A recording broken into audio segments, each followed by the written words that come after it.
Il faut se laisser emporter par la musique.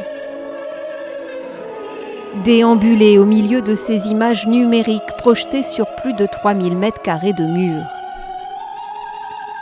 Les œuvres de Gustav Klimt, le grand maître autrichien, prennent vie sous nos yeux. Nous voilà replongés à Vienne, au début du XXe siècle. Les fresques de Klimt s'animent.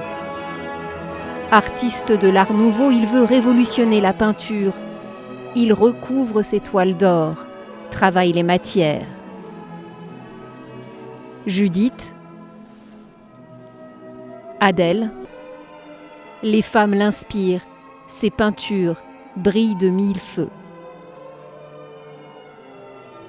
Plus besoin désormais d'aller à Vienne pour admirer le baiser. Il vient à vous, voire même sur vous. L'idée, c'est de provoquer une émotion chez le spectateur, de ne plus être passif devant le tableau.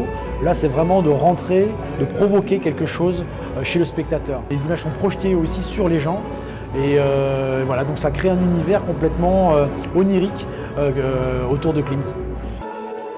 5000 images de ses œuvres ont été numérisées, projetées dans ce lieu atypique. Jusqu'en 1930, c'était ici une fonderie. Ces réservoirs accueillent désormais les toiles du peintre, version 360. Justement, on essaie de prendre les gens à contre-pied. L'idée, c'est de leur dire, vous n'allez pas au musée. Vous allez vivre une expérience différente de ce que vous avez vu au musée. Et le grand public découvre ça quasiment pour la première fois. Et le public est au rendez-vous. Tous les âges sont dans la salle, beaucoup d'enfants.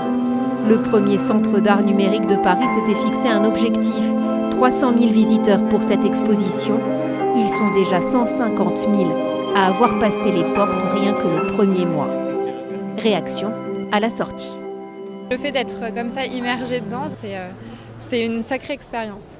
À voir, à revoir, à présenter à tous les gamins des écoles, je trouve que c'est très instructif. L'Expo Klimt, c'est jusqu'en novembre. Et après, les impressionnistes, les peintres de la Renaissance ou encore Chagall, Dali, les sources d'inspiration ne manquent pas. Avec l'art numérique, l'Atelier des Lumières veut faire découvrir les grands maîtres de la peinture à un public qui ne fréquente pas forcément les musées.